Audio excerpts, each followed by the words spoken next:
राजा हत्याकांड से जुड़ी हुई बड़ी अपडेट निकलकर सामने आई है। राजा मर्डर केस की पहली एफआईआर कॉपी सामने आ चुकी है। राजा के भाई की शिकायत पर दर्ज हुई थी एफआईआर, 3 जून को दर्ज हुई थी एफआईआर, और एफआईआर में राजा का शव मिलने का जिक्र भी है। 2 अंगूठी, सोने की चेन और ब्रेसलेट गायब थे। बड़ी खबर आपको बता दें, विस्तार न्यूज पल पल की अपडेट पूरे हत्याकांड से जुड़ी भी दे रहा है। और इसी बीच शिलोंग से आपको बड़ी खबर बता दें, राजा हत्याकांड में अब पहली एफआईआर की कॉपी भी सामने आ चुकी है। राजा मर्डर केस की पहली एफआईआर की कॉपी सामने आ चुकी है। राजा के भाई की शिकायत पर यह एफआईआर दर्ज हुई थी। 3 जून को दर्ज हुई थी एफआईआर, जब राजा का शव बरामद कर लिया गया था। बड़ी खबर आपको बता रहे हैं, एफआईआर में राजा का शव मिलने का भी जिक्र है। 2 अंगूठी, सोने की चेन और ब्रेसलेट जो कि राजा के हुआ करते थे वो भी गायब मिले थे। तो देखिए, एफआईआर की पहली कॉपी निकल कर सामने आ गई है। सोहरा पुलिस स्टेशन का ये पूरा मामला, और इसकी एफआईआर की पहली कॉपी भी अब सामने आ चुकी है। राजा के भाई की शिकायत पर ही दर्ज करवाई थी ये एफआईआर। सीधा गुवाहाटी का रुख कर लेते हैं, क्योंकि देखिए मेरे साथ मेरे सहयोगी नितेश गर्ग जुड़ गए हैं। नितेश, इससे पहले शिलोंग में मौजूद थे। नितेश, एफआईआर की पहली कॉपी आने का जिक्र भी किया जा रहा है, लेकिन गुवाहाटी में भी दूसरी और हलचल तेज बताई जा रही है। क्या कुछ अपडेट्स है आपके पास?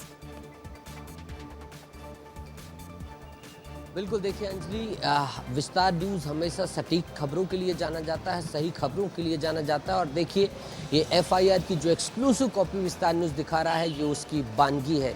जो भी हमने लगातार बताया था, दर्शकों तक जानकारी पहुंचाई थी, इस एफआईआर में एज इट इज़ वैसी है। विपिन रघुवंशी एफआईआर दर्ज कराते हैं। जो गहरे जेवर हैं, जो आप तमाम जानकारी दे रही थी, वो सारे गुम थे। और ये 3 तारीख को एफआईआर दर्ज कराई जाती है। और जो टाइमलाइन हम दिखा रहे थे, 21 तारीख को उनका आना, फिर जो है 22 तारीख को मूव होना सोहरा के लिए, फिर उसके बाद डबल डेकर ब्रिज की तरफ जाना, और फिर वापस लौटते समय 23 तारीख को 1:15 पर जो तमाम जगहों पर हम गए भी, वहाँ पर जितनी भी चीज़ें थी एज इट इज़ ये जो है साफ तौर पर दिखाई देती हैं। और इसके बाद जो है विपिन आते हैं, जब फ़ोन नहीं लगता 23-24 तारीख को, और फिर 6-7 दिन बाद जो है 2 तारीख को शव मिलने के बाद 3 तारीख को एफआईआर दर्ज कराई गई थी। अब इसी एफआईआर में आगे की जो कागजी कार्रवाई होगी, जो अभी तक का घटनाक्रम है, इसी में जो है आगे पूरी प्रक्रिया बढ़ेगी और लगातार विस्तार न्यूज़ पहुंचाता रहेगा। मैं इस वक्त गुवाहाटी में हूं, और अभी की जो ताज़ा जानकारी है अंजलि, आपके माध्यम से दे दूं, 10 से 10:30 बजे रात के करीब सोनम रघुवंशी को यहाँ पर लाया जाएगा। सोनम रघुवंशी को कोलकाता एयरपोर्ट पर ले आया गया है। भारी सुरक्षा रखी गई है।